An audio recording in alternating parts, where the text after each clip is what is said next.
We got to get smarter about our fraud, you guys. This is Teresa Giudice levels of fraud. It's just not clever. I expect more from Wendy because she's smarter. Hey everyone, and welcome back to my channel for the Bravo Breakdown with Joleen, your favorite source of commentary and comedy on all things Bravo television. Make sure you hit that like, comment, and subscribe. So let's get started. Bravo, bravo, bravo. This is crazy. Here is the actual court document detailing the alleged burglary. Deputy state attorneys for the Carroll County and states following on Thursday, October 9, 2025, the defendant was indicted by the grand jury for Carroll County on 7 counts of insurance fraud, 8 counts of conspiracy insurance fraud, and 1 count of false statement to police officer as an arrest warrant was issued and bail was set at $50,000. The alleged burglary happened April 7th. They responded to the home. There was a call of a reported burglary. A deputy was met by the homeowners, Edward and Wendy Osefo, who reported to him that they had left to go on a trip to Jamaica on April 2nd, 2024. And when they returned on April 7th, it's a short Jamaica trip, at approximately 10 p.m., they found their bedroom and both closets to be ransacked, and several designer handbags and jewelry had been stolen. The state's evidence would show the purported point of entry into the home to be the owner's bathroom window on the 2nd floor. The window looks onto a small roof that was about 9 feet above the deck. There were no ladders, so it was like Spider-Man, and the deck furniture was undisturbed. Well, yeah, because he used his Spider-Man stuff to do it. The Osefos stated they did not touch anything prior to the police arrival. There was a screen with damage laying on the roof, and the window was not locked. To go in or out of that window, one has to step on the toilet. So they needed a toilet stepper. Here comes a toilet step. Okay. The toilet lid was down and had no debris on it. Or was there any in it? Let's get the full report. The Osefos had an ADT, where home even when you're not system, and a Ring camera. The Osefos activated the ADT alarm system upon leaving for vacation. During this time, they were away. There was no motion detected inside the residence. Investigation determined that on April 8th, a day later, the Osefos initiated 3 separate insurance claims. 3? I thought they just said 2. For the burglary and theft: traveler's insurance, jeweler's mutual insurance, and homesite insurance company for the alleged losses suffered while they were away. Edward Osefo gave recorded statements to 2 of the insurance companies regarding a list of stolen items he provided. He was asked whether any of the items on the list had been returned, which he denied. Oh, God, that's not good, Eddie.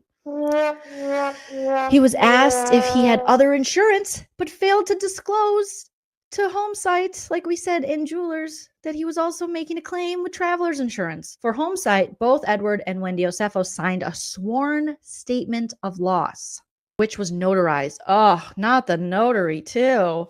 The total amount of loss claimed on the sworn statement of loss was $2,500 for the building and $450,000 estimated for contents slash personal property. He included an inventory of reported stolen items, along with receipts for the purchase of most of the items on the inventory. The claim was denied, due to failure to disclose the policy with Travelers Insurance. In the original claim submitted on April 8th, 2024, to Travelers, Edward confirmed that he and his wife were wearing their anniversary bands when the loss occurred. However, Edward called Travelers Insurance, hi Dave, on April 10th, 2024, and he said he needed to update their claim, stating his wife's gold diamond anniversary band was missing. The same day, Travelers Insurance settled the claim for $25,380, which included the replacement price of the band. After the initial reported claim on April 11, 2024, both Wendy and Eddie signed and submitted letters to Jewelers Mutual Insurance claiming the burglary occurred and items were reported stolen. At the request of the Jewelers Mutual Insurance, the Osefos provided an initial list of 57 stolen items. Oh my goodness. Included on the list was Wendy's gold diamond anniversary band that was reported In the traveler's insurance claim, so they're just multi-claiming allegedly. Remember, everything I say is true except for the parts that are false. Everything is alleged and for entertainment purposes only. On April 22nd, 2024, Edward was interviewed during a recorded call and did not make any mention of the jewelry claim or payout with travelers. I wonder if they went through, we are farmers, bum, dum, dum, dum, dum, dum. Why do I know all their jingles? I hate that, but I also love it. Deputies were suspicious of the circumstances of the burglary. Records from stores where some of the items were purchased, along with social media and email accounts. Investigation determined that numerous items that the Osefos claimed were stolen had been purchased, then returned to the store where a full refund was provided prior, so before the alleged burglary. So this is a setup. They planned this shit. You returned the shit to a store, got a full refund, then claimed a robbery and that it was stolen. Right. JW said Wendy and Eddie Judice. Judice. Oh, this is real bad. I just never thought these two, okay? So they got the full refund. These items were valued in excess of $20,000. For example, there was a Dior shirt that was listed as stolen, valued at $1,450. Do we really need a $1,450 shirt? If you can afford it, sure. But clearly you can't afford it because we're doing insurance fraud over here, allegedly. But the shirt was returned January 14, 2023. Oh, damn. That was returned a long time ago. So the shirt was returned for a refund January 14, 2023, but then they said the shirt was stolen from their home over a year later in April 2024. This is sloppy. This is like the Wet Bandits in the Home Alone movie. This is what this is given. This is Wet Bandits behavior. Stop it. In a Gucci leather wallet that was purchased in 2018, not an old Gucci, not an expired Gucci, and returned 2 weeks later for a refund of $948.70. Don't forget the 70 cents. Additionally, while reviewing the social media Instagram account for Wendy Osefo, I love the 70 cents. So in these social media posts that the deputies saw, they observed photos of Wendy prior to the burglary wearing a diamond anniversary band on her left finger. The ring was reported stolen in the burglary. Then after the reported burglary on April 27, 2024, Wendy Osefo is wearing the same ring on her left finger. And they're like, what? You said that was stolen. What are you doing? The ring features multiple rows of diamonds and has a V shape on the side that separates where the rows of diamonds begin. That ring had been photographed prior to the burglary for an appraisal and matches the photo of the ring on April 27th, 2020. This is Erica Jane coded, you guys. These housewives and their alleged criminal rings, their fraudulent rings. Ugh, that could be a whole documentary series.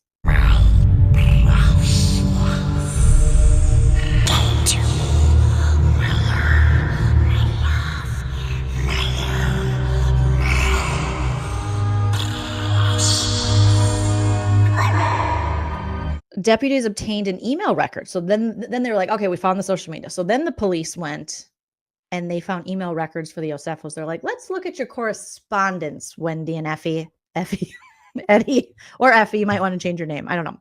On April 12, 2024, Eddie emailed the list of reportedly stolen items to Wendy. He was like, Wendy, here's what was stolen. Okay.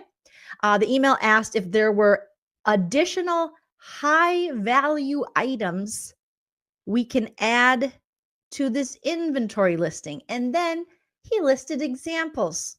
Hey, babe, is there any more high value items we can add to this inventory? Like Chanel shoes, etc. I'm trying to get the total to exceed $423,000, which is our policy maximum. Edward, I expected better. So Eddie's like, hey, you gotta get some high-end items. What do you got? Let's brainstorm here. Let's hop on a Zoom at 3. If you got like Chanel shoes, something, we're gonna get that total of $423,000 because that's our policy maximum. I'm sure that won't strike any, red flags with the insurance companies that we just happen to hit the maximum on a home robbery where they really don't see any forced entry and we don't have any fingerprints and the ADT didn't pick up any movement or anything. So I'm sure this is going to work out great. At the time of their arrest, a search and seizure warrant was executed for the Osefos' home, and deputies found at least 15 items that appeared to be the same ones claimed stolen during the alleged robbery. So at their arrest, this just reads as like a dumb comedy. You know, it's the Wet Bandits from Home Alone. This is crazy. So they're like, hey, yeah, we got a warrant. For what? Oh, when you said you were robbed, we don't think you were. So we got to check stuff. Well, everything's on the up and up, and immediately they find 15 items that appear to be the same ones claimed stolen during the alleged burglary. Investigation revealed the Osefos to be burdened by substantial debts. Edward and Wendy conspired to make fraudulent statements and provided misleading information in support of making the 3 insurance claims for financial gain. Wherefore, the state respectfully requests the bail remain the same, $50,000. I need the Law and Order sound effect. It's almost hurtful to me to watch her be so dumb.